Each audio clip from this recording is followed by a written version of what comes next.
तो गुरु और शनि के कंजक्शन को हम डिस्कस कर रहे हैं कर्क लगन वाले जातकों के लिए।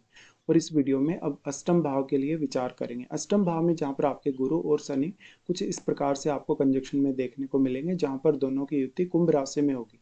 कुंभ राशि में ये युति अपने आप में खास है, क्योंकि यहाँ पे गुरु विपरीत राजयोग भी बना रहे हैं, जबकि शनि अपनी स्वराशि में है और वो सातवें घर के भी लॉर्ड हैं। इसके साथ साथ गुरु आपके चार्ट में नौवें घर के भी स्वामी बनते हैं।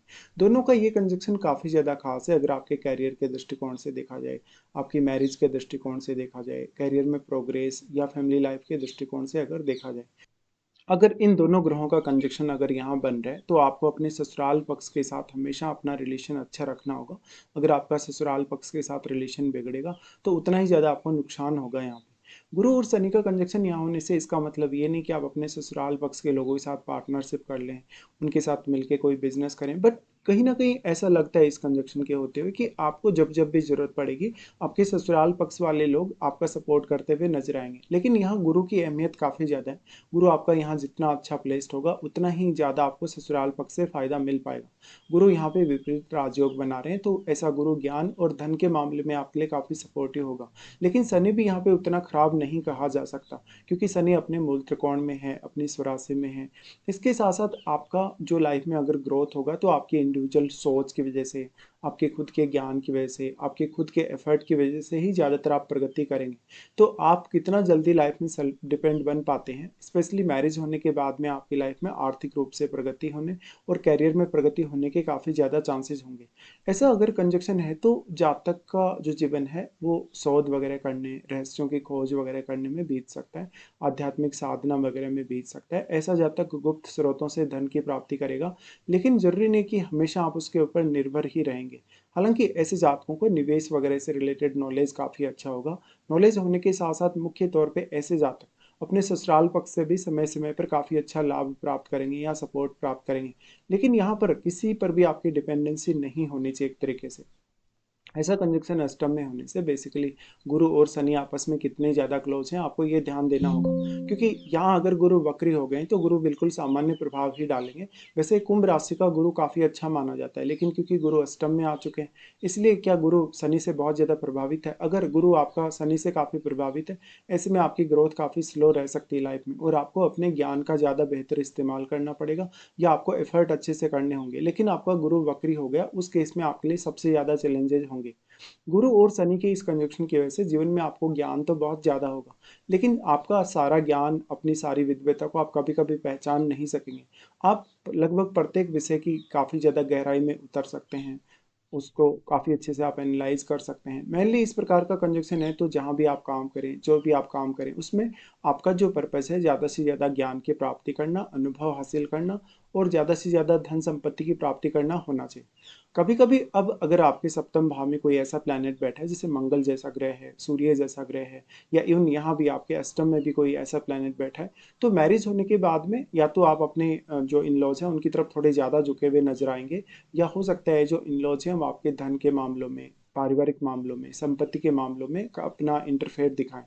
और ऐसा आपका जीवन साथी भी कुछ हद तक कर सकता है। ऐसा अगर कंजक्शन बना तो जातक को शुरुआती जीवन में काफ़ी ज़्यादा संघर्ष झेलना पड़ेगा। जातक कहीं ना कहीं कैरियर में काफ़ी जो प्रगति है उसको धीमा देख पाएगा। तो इसके लिए एफर्ट लगाने के लिए आपको रेडी रहना होगा।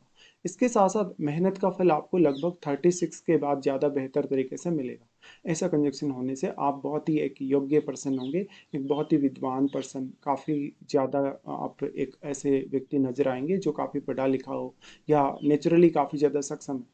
लेकिन करियर में आप अपनी पहचान बनाने में शुरुआत में उतने सक्षम होंगे नहीं। तो यहाँ पे करियर पर और अपनी अर्निंग्स पर आपको ज़्यादा ध्यान देने की आवश्यकता है। इसके साथ साथ यहाँ डिपेंड करता है, गुरु और शनि के साथ कोई भी प्लैनेट यदि बैठा है तो वो आपके चार्ट में किसी न किसी भाव का स्वामी जरूर है। और उन भाव को देखिए जिन भाव का वो स्वामी होकर यहाँ आ रहा है, क्योंकि जो भी ग्रह यहाँ बैठेगा और गुरु के और शनि के प्रभाव से वो प्रभावित अवश्य होगा। और वो प्लैनेट भी कुछ हद तक गुरु और शनि को काफ़ी प्रभावित करेगा। लेकिन क्योंकि हम गुरु और शनि के कंजक्शन को ही यहाँ डिस्कस कर रहे हैं, इसलिए गुरु और शनि की वास्तु की स्थिति आपके लिए काफ़ी मैटर करेगी। मान लो अगर आपका शनि यहाँ पे वक्री होकर बैठा है, उस केस में शनि आपको डिले नहीं करेंगे। हालांकि शनि आपसे काफ़ी ज़्यादा एफर्ट करवा सकते हैं फिर भी, और वक्री शनि है तो काफ़ी ज़्यादा सीरियस बना सकता है, जिम्मेदारियां बहुत ज़्यादा दे सकते हैं। लेकिन सिर्फ और सिर्फ फिर आपको शनि डिले नहीं करेंगे तो कैरियर में आप प्रगति कर सकते हो। फिर जब आप कैरियर की बात करते हो, अपने आर्थिक स्थिति की बात करते हो, तो शुक्र की प्लेसमेंट और 10th हाउस का जो लॉर्ड है मंगल की प्लेसमेंट, या 10th हाउस में बैठे हुए किसी भी ग्रह पर आपको विचार करने की आवश्यकता होगी। गुरु और शनि का ऐसा कंजक्शन कहीं ना कहीं पार्टनर को भी काफ़ी ज़्यादा सक्षम बनाता है कभी कभी, लेकिन आप अपने पार्टनर को उतना अच्छे से अंडरस्टैंड नहीं कर पाते, समझ नहीं पाते, आप उसकी विद्वता को या उसकी एबिलिटी को अंडरस्टैंड नहीं कर पाते। गुरु और शनि का ऐसा कंजक्शन है तो हमेशा जीवन में धीमी प्रगति के लिए आपको ध्यान देना होगा। जीवन में हमेशा शुरुआत में स्ट्रगल ही रहेगा और आपको उसको फेस करना होगा। हालांकि लॉन्ग टर्म के हिसाब से आप कोई भी स्पेसिफिक प्लान करेंगे अपनी लाइफ में तो वहाँ आप ज़्यादा बेहतर कर सकते हैं। साथ ही साथ लगन में बैठे हुए प्लैनेट पे अवश्य विचार कर लें, क्योंकि अष्टम में दोनों ग्रहों के आ जाने की वजह से ये आपकी उम्र तो काफ़ी लंबी कर सकते हैं, लेकिन लगन में बैठा हुआ जो ग्रह है आपके स्वास्थ्य पर बहुत ज़्यादा प्रभाव डाल सकता है। अब अगर देखा जाए तो कैरियर में लगभग आपकी 30 के बाद धीरे धीरे प्रोग्रेस होना शुरू होगी, और 36 37 की एज तक जब आप पहुंचेंगे उस समय आप ये अनुभव जरूर करेंगे कि लाइफ में आप बहुत ज़्यादा स्टेबल हुए हैं या एक अच्छे पद तक आप पहुंचे। ऐसा कंजक्शन होने से आर्थिक स्थिति भी जो है आपकी वो कहीं ना कहीं एक सुरक्षा का कारण बनेगा आपके लिए। और आर्थिक स्थिति के रूप में अगर देखा जाए तो बहुत ज़्यादा ग्रोथ होने की पॉसिबिलिटी नहीं है।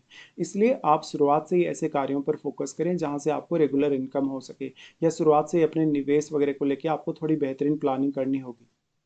गुरु और शनि का ऐसा कंजक्शन मेनली आपके मैरिड लाइफ के साथ साथ आपके खान पान रहन सहन को प्रभावित करेगा। ऐसा कंजक्शन है तो जातक कितना भी ज़्यादा पैसे वाला है, धन वाला है, नॉलेज वाला है, लेकिन वो कभी भी अपने जीवन में बहुत ज़्यादा दिखावा नहीं करेगा। कुछ केसेस में ऐसा हो सकता है कि ससुराल वाले लोग आपकी तुलना में ज़्यादा धनवान हों या वो काफ़ी प्रगति किए हुए हों, लेकिन उनके साथ आपका व्यवहार काफ़ी मैटर करता है आपके लिए। इसके साथ साथ जातक को पैतृक संपत्ति मिलने की संभावना होगी जरूर, लेकिन ज़्यादातर केस में या तो मैरिज के बाद में आपके लिए ये संभव होगा, या तो कभी कभी आपको ऐसा लगेगा कि जो भी पैतृक संपत्ति या जो कुछ भी आपको मिला है विरासत में, वो बाद में आगे चलकर आपके लिए उतना वैल्यूएबल नहीं रहता। तो ज़्यादातर तो आप यही कोशिश करें कि गुरु और शनि का ऐसा कंजक्शन है तो जीवन में जितने ज़्यादा आप स्वावलंबी बन पाएं, जितने जल्दी आप आत्मनिर्भर बन पाएं, उतना आपके लिए अच्छा होगा। ऐसा कंजक्शन होने से बेसिकली अब आप अपने ज्ञान को कितना बढ़ा सकते हैं, अपनी क्षमताओं को आप कितना इम्प्रूव कर सकते हैं, समय के साथ साथ आप अपने आप को कैसे एडजस्ट कर सकते हैं, इस पर आपको खास ध्यान देना होगा। गुरु शनि का ऐसा कंजक्शन है तो आप परामर्श से रिलेटेड कार्य कर सकते हैं, हीलिंग से रिलेटेड कार्य कर सकते हैं, अकल्ट या कोई अन्य ऐसा कार्य कर सकते हैं जो काफ़ी रहस्यमयी विद्याओं से रिलेटेड हो। ऐसे जातकों का सिक्स सेंस काफ़ी अच्छा होता है, और मुख्य तौर पे ऐसे जातक वास्तव में कहीं ना कहीं जो वकालत से रिलेटेड कार्य है, फाइनेंस से रिलेटेड कार्य है, वो भी काफ़ी अच्छे से कर सकते हैं। हालांकि जीवन साथी और ससुराल पक्ष से आपको आर्थिक रूप से सहयोग मिलने की संभावना होगी अगर दोनों ही प्लैनेट यहाँ अच्छी स्थिति में है या किसी क्रूर ग्रह का प्रभाव नहीं है तो। लेकिन जो आपके ससुराल पक्ष वाले लोग हैं कुछ हद तक आपके ऊपर कुछ शर्तें थोप सकते हैं, या कुछ सैद्धांतिक रूप से वो आपके सामने अपना पक्ष रख सकते हैं। ऐसे में उनका व्यवहार थोड़ा टाइट रह सकता है। गुरु और शनि के यहाँ होने से हम बेसिकली ये मानते हैं कि किसी भी भाव में अगर गुरु और शनि का कंजक्शन है तो वो भाव काफ़ी ज़्यादा स्लो हो जाता है। उस भाव को फिर आगे बढ़ाने या उस भाव से संबंधित प्लानिंग करने के लिए आपको स्वयं के एफर्ट की ज़्यादा आवश्यकता होती है। लेकिन यहाँ आपके विद्वता की ज़्यादा आवश्यकता है, यहाँ पर आपके नेचुरल टैलेंट की ज़्यादा आवश्यकता है। अगर हम दृष्टि संबंध के हिसाब से विचार करेंगे तो हम यहाँ सबसे पहले शनि को देखते हैं। शनि यहाँ पे अपने मूल त्रिकोण घर में है। अगर शनि वक्री हैं तो वो ज़्यादा अच्छा प्रभाव डालेंगे जहाँ जहाँ पे वो दृष्टि डालेंगे। लेकिन शनि अगर बहुत ही स्ट्रांगली प्लेस्ड है यहाँ तो वो सिर्फ आपकी उम्र को बढ़ाने का कार्य करेंगे। तो शनि का सबसे पहले तीसरा दृष्टि आ जाता है 10th हाउस पे। 10th हाउस पे इनका दृष्टि मेनली आपको कैरियर में आगे बढ़ाने के लिए काफ़ी अच्छा तो है, या कैरियर के लिए जिम्मेदारियां देने के लिए काफ़ी अच्छा है। तो आपका या तो मंगल बहुत ही स्ट्रांगली प्लेस्ड हो चार्ट में, या यहाँ पे कोई ऐसा प्लैनेट हो जिसकी वजह से आप कैरियर में तेजी से डिसीजन ले सकें और आगे बढ़ सकें। क्योंकि यहाँ शनि अगर वक्री होगा तभी वो ज़्यादा बेहतर प्रभाव दिखा पाएगा। वैसे नॉर्मली हम ये मानते हैं कि शनि एक न्यायप्रिय ग्रह है, तो अगर वो बहुत ज़्यादा स्ट्रॉन्ग भी है यहाँ पर अपने इस घर में, अपने स्वराशि में, अपने मूल त्रिकोण राशि में, तो भी वो आपको इतना ज़्यादा यहाँ डिले नहीं करेगा। लेकिन आपका मान लो मंगल अगर अच्छी स्थिति में नहीं है, अगर कोई सपोर्टिव प्लैनेट 10th हाउस में नहीं है आपके चार्ट में, तो हो सकता है आपको थोड़ा डिले हो। क्योंकि ऐसा शनि आपको बहुत बड़ी रेस्पॉन्सिबिलिटीज़ देने वाला है, आपको बहुत ज़्यादा किसी भी काम को करने में सक्षम बनाने वाला है, और उम्र बढ़ने के साथ साथ आपके प्रोफेशन वाइज आप में काफ़ी ज़्यादा परफेक्शन आएगा, आपकी एबिलिटीज़ बढ़ेंगी। एबिलिटीज़ बढ़ने के साथ साथ आपकी कार्य क्षमता पर भी इसका असर पड़ेगा। फिर डिपेंड करता है कि 10वें घर में यदि कोई भी प्लैनेट है, अगर वो शनि का एक मित्र ग्रह है, तो निश्चित तौर पे शनि आपको उससे रिलेटेड जिम्मेदारियां काफ़ी ज़्यादा दे सकते हैं, या उस ग्रह पर अपना प्रभाव डाल रहे हैं, तो वो ग्रह आपके लिए और भी ज़्यादा इंप्रूवमेंट कैरियर में ला सकता है। शनि का फिर दृष्टि यहाँ आ जाता है आपके सेकंड हाउस पे, जहाँ गुरु का भी दृष्टि होगा। ऐसे में शनि अगर वक्री होकर ये दृष्टि डाल रहे हैं तो बहुत ही ज़्यादा अच्छा है आपके लिए। बट अगर शनि वक्री भी नहीं है तो भी ससुराल पक्ष से और जीवन साथी से काफ़ी सपोर्ट दिला सकते हैं। जीवन साथी और ससुराल पक्ष वाले लोग आपकी आर्थिक स्थिति, आपके कैरियर, आपकी ओवरऑल जो लाइफ स्टाइल है उसको काफ़ी प्रभावित कर सकते हैं। लेकिन शनि आपका जितना ज़्यादा यहाँ पे स्ट्रांगली प्लेस्ड होगा, अगर आपका सूर्य अच्छा प्लेस्ड नहीं है चार्ट में, तो आपको काफ़ी ज़्यादा दिक्कतें रहेंगी। यहाँ पे फिर हो सकता है कि ससुराल वाले लोग कुछ मामलों में आपको फोर्स करें या आपके ऊपर कोई बाध्यता डालें। सेकंड हाउस में बैठे हुए प्लैनेट को जरूर विचार करें, या तो आपका यहाँ जो प्लैनेट बैठा है वो या तो शनि का मित्र होगा या गुरु का। वैसे गुरु और शनि में आपस में मित्रता भी नहीं है और शत्रुता भी नहीं है, यानी न्यूट्रल रिलेशन है दोनों का। इसलिए दोनों ही कितने ही ज़्यादा कंजक्शन में हो, आपको उस तरीके से डायरेक्टली नुकसान नहीं होगा किसी भी तरीके का। यहाँ पे अब जो दोनों की दृष्टि पड़ रही है, इस वजह से धन को, संपत्ति को आप अच्छे से मैनेज कर सकते हो, अपनी पारिवारिक जिम्मेदारियों को आप अच्छे से वहन कर सकते हो। इसके साथ साथ आपकी वाणी पर थोड़ा सा शनि का असर जरूर पड़ेगा, जिससे आपकी वाणी थोड़ी कटु रह सकती है। कभी कभी इस वजह से फैमिली के साथ थोड़े बहुत मतभेद भी हो जाएंगे। शनि की दृष्टि फिर यहाँ से आ जाती है आपके पंचम घर पे। पंचम घर पे यहाँ पे दृष्टि पड़ने से संतान में डिले हो सकता है, संतान के साथ आपके रिलेशंस प्रभावित हो सकते हैं। ऐसा शनि आपको काफ़ी व्यवहारिक बनाएगा, आपकी वैचारिक क्षमता को काफ़ी ज़्यादा एक दृढ़ दृष्टिकोण देगा या एक विस्तृत दृष्टिकोण देगा जब वो गुरु के साथ बैठा हुआ है। ऐसे केस में आपको शुरुआत से काफ़ी जुझारूपन रहेगा आप में। कोई भी प्रकार की समस्या को सोल्व करने की स्थिति, कोई भी प्रकार की चुनौती से पार पाने की स्थिति आप में होगी। तो मेंटली भी ऐसा शनि आपसे काफ़ी हार्डवर्क मांगता है या मेहनत मांगता है। फिर पंचमेश मंगल को देखिए और पंचम घर में बैठे हुए प्लैनेट को देखिए। अगर पंचमेश मंगल आपका अच्छी स्थिति में चार्ट में है, अगर पंचम में कोई सपोर्टिव प्लैनेट है या शनि का ही कोई मित्र ग्रह बैठा है, तो फिर ये स्थिति काफ़ी बेटर तरीके से आपके लिए काम आएगी। गुरु की दृष्टियों के अकॉर्डिंग अगर हम देखेंगे तो गुरु वैसे आपके चार्ट में छठे घर के स्वामी और नौवें घर के स्वामी, तो ऐसा गुरु सक्सेस देने के मामले में सबसे ज़्यादा अच्छा है। आपको धन संबंधी मामलों में सपोर्ट करने के मामले में अच्छा है, रिसर्च के मामले में बहुत ज़्यादा अच्छा है। और गुरु ही वो प्लैनेट है जो यहाँ पर आपके ससुराल पक्ष के साथ आपके रिश्तों को काफ़ी ज़्यादा सुगम बना सकता है, उनके साथ आपके अंडरस्टैंडिंग को बेटर बना सकता है, आपकी काबिलियत को बढ़ा सकता है, आपके ज्ञान को बढ़ा सकता है, आपको छोटी उम्र से ही काफ़ी मेच्योर बना सकता है। लेकिन गुरु क्योंकि भाग्य स्थान का स्वामी है, इसलिए अगर वक्री हो जाएगा तो भाग्य की जो साथ मिलने में आपको जो है देरी होगी। और भाग्य की देरी के साथ साथ फिर आपको देखना पड़ेगा कि नवम भाव में क्या कोई प्लेनेट आपका यहाँ पे स्थित है। गुरु अगर वक्री हो जाएंगे तो आपको अपना स्वयं का एफर्ट ज़्यादा करना पड़ेगा, यानी खुद का ज्ञान और खुद की एबिलिटी को ज़्यादा यूज़ करना पड़ेगा। इस तरीके से यहाँ बैठा हुआ प्लैनेट फिर आपके लिए काफ़ी महत्वपूर्ण हो जाएगा, और छठे घर में बैठे हुए प्लैनेट को भी अवश्य विचार कर लीजिएगा। तो डायरेक्टली इनडायरेक्टली अगर आपका अष्टम भाव से ही कोई रिलेटेड प्रोफेशन है, तो फिर गुरु और शनि ज़्यादा अच्छी भूमिका आपके करियर के लिए निभा सकते हैं। गुरु की जो दृष्टि यहाँ पड़ेगी वो अपने परम मित्र सूर्य के घर पे पड़ेगी, तो सूर्य आपका अगर ठीक ठाक भी ढंग से अगर प्लेस्ड नहीं है चार्ट में, तो भी गुरु अगर वक्री नहीं हुए तो वो आपको काफ़ी सपोर्ट कर सकते हैं। साथ ही साथ धन और संपत्ति के मामलों में वो आपकी जिज्ञासा को बढ़ा सकते हैं, आपको इन्वेस्टमेंट से लाभ दे सकते हैं, आपको काफ़ी अच्छी विद्वता दे सकते हैं, जिससे आप लोगों को भी गाइड कर सकें, आप लोगों को इंस्पायर कर सकें, उनको आगे बढ़ा सकें, और लोगों को कहीं ना कहीं एक अच्छी एडवाइस आपसे मिल सकती है। ऐसे में आप काउंसलिंग अच्छे से कर सकते हैं, लोगों को कैरियर के मामलों में, धन के मामलों में या लाइफस्टाइल के मामलों में अच्छी गाइडेंस दे सकते हैं।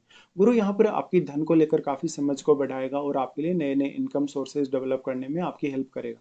इसके साथ साथ जो सेकंड हाउस में बैठा हुआ प्लैनेट है वो या तो हो सकता है शनि के साथ मित्रवत है या गुरु के साथ मित्रवत है। अगर प्लैनेट यहाँ पे गुरु के साथ मित्रवत होगा तो गुरु को सबसे ज़्यादा फायदा मिल पाएगा। फिर गुरु की दृष्टि आ जाती है आपके फोर्थ हाउस पे। फोर्थ हाउस पे गुरु की दृष्टि काफ़ी महत्वपूर्ण होगी, क्योंकि यहाँ पर ये शुभ स्थान है और शुभ ग्रह की यहाँ दृष्टि पड़ेगी। तो अगर आपका शुक्र भी कम से कम अगर अच्छा प्लेस्ड नहीं है, अगर आपका आपका अगर गुरु वक्री नहीं है, तो गुरु यहाँ आपको काफ़ी सहायता दिला सकते हैं। स्पेशली फिर मैरिज होने के बाद में पार्टनर का और पार्टनर की फैमिली का रोल आपकी घरेलू परिस्थितियों के लिए काफ़ी इंपॉर्टेंट हो जाएगा। आपका साथ देने के लिए आपका जीवन साथी और उनकी फैमिली काफ़ी आतुर होंगे।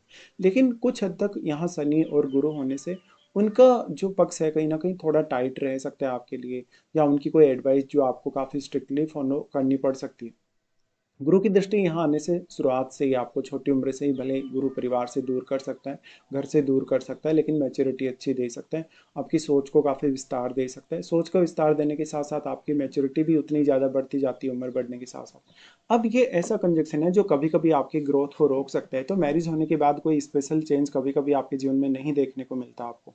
तो मैरिज के बाद अगर आपको कोई बड़ा चेंज चाहिए, उसके लिए आप छठे घर में बैठे प्लैनेट, आपके सातवें घर में बैठे प्लैनेट या नवम घर में बैठे हुए प्लैनेट को अवश्य ही विचार करें। और कौन कौन से ऐसे ग्रह हैं आपके चार्ट में जो आपके सातवें घर पे अपनी दृष्टि वगैरह डाल रहे हैं, उनको भी प्लान आप कर लीजिए। अब उसके बाद सबसे ज़्यादा इंपॉर्टेंट हो जाते हैं यहाँ आपके लिए महादशा, क्योंकि गुरु और शनि दोनों कंजक्शन में आ गए तो इनकी महादशा भी बिल्कुल आगे पीछे रहती है। तो अगर मान लो आपको गुरु की महादशा है इस जीवन काल में, तो गुरु की महादशा के बाद में आपको शनि की महादशा जरूर भोगनी ही पड़ेगी। लेकिन अगर आप शनि महादशा में पैदा हुए, क्या आपकी 10 या 15 वर्ष की उम्र तक अगर शनि की महादशा आ जाती है या शनि की महादशा आपकी बीत जाती है, तो हो सकता है आपको गुरु की महादशा का सामना ना करना पड़े। लेकिन अगर किसी की भी इनमें से महादशा आती हो, चाहे तो दोनों की या किसी एक प्लैनेट की, तो वो महादशा आपको कौन से फेज में लाइफ में आ रही है, वो फेज बहुत ही ज़्यादा इंपॉर्टेंट होगा। और भले ही आप बहुत हैवी कोई ट्रांसफॉर्मेशन से अपनी लाइफ में नहीं गुजरेंगे, लेकिन इनकी दशाओं के जो अनुभव होंगे वो आपके जीवन में परिपक्वता जरूर ऐड करेंगे। वो एक अलग प्रकार का अनुभव आपको जरूर ऐड करेंगे। ऐसा अगर कंजक्शन है तो जातक कभी कभी अकेला ही बहुत कुछ करने में सक्षम हो जाता है, लेकिन वो अपने ज्ञान को, अपनी विद्वता को जितना अच्छे से काम मिलेगा उतना ही उसको लाभ होगा। ऐसा कंजक्शन बनने से कोई भी स्पेकुलेटिव कार्य में आपका इंटरेस्ट नहीं होना चाहिए, क्योंकि स्पेकुलेटिव कार्यों से आपको लाभ नहीं होगा। आपको विरासत से, बीमा से, या आपने कहीं भी कोई इन्वेस्टमेंट की है उससे, या आपको कोई ऐसा इनकम आ रहा है जो काफ़ी सीक्रेट है, जो सिर्फ आपको पता है, या जिसके लिए आपने कोई बहुत ज़्यादा एफर्ट नहीं किया, तभी आपको ज़्यादा से ज़्यादा धन की प्राप्ति और संपत्ति की प्राप्ति हो सकती है। इसके साथ साथ अब कौन से ऐसे प्लैनेट हैं जो आपके सेकंड हाउस में बैठे हैं, या कौन से ऐसे प्लैनेट हैं जिनका यहाँ प्रभाव है स्तंभ पर, उनको अवश्य विचार करें। गुरु और शनि का कंजक्शन होने से मेनली यहाँ, क्योंकि अब सप्तमें शनि है, तो शनि पर आपको सबसे ज़्यादा ध्यान देना होगा जब आप अपनी मैरिड लाइफ की बात करते हैं। कभी कभी ऐसा होगा जब आप अपनी मैरिज से बहुत ज़्यादा सेटिस्फाई नहीं रहेंगे, या कभी ऐसा भी होगा कि ससुराल पक्ष वालों ने आपका जितना आदर किया है, सम्मान किया है, और आपको जो कुछ भी बताया गया है मैरिज के समय में, कितनी संपत्ति या धन वगैरह के बारे में, या आपके पार्टनर के कैरियर के बारे में जो जानकारी दी गई है, वो पूरी सही नहीं निकलती कभी कभी। यानी यहाँ पर आपका पार्टनर भी और उनकी फैमिली भी आपसे कुछ ना कुछ हाइड कर रहे हैं, कुछ ना कुछ छुपाने की कोशिश कर रहे हैं। विशेषतः वो धन हो सकता है, वो उनका कोई कोई कोर्स वगैरह हो सकता है, उनके पास कोई डिग्री वगैरह हो सकती है, या उनकी कोई एबिलिटी हो सकती है। इस हिसाब से आपको इस कंजक्शन को जज करना होगा। लेकिन महादशा अगर आपको है गुरु और शनि की, तो महादशा पर विशेष तौर पे आपको ध्यान देने की आवश्यकता है फिर भी।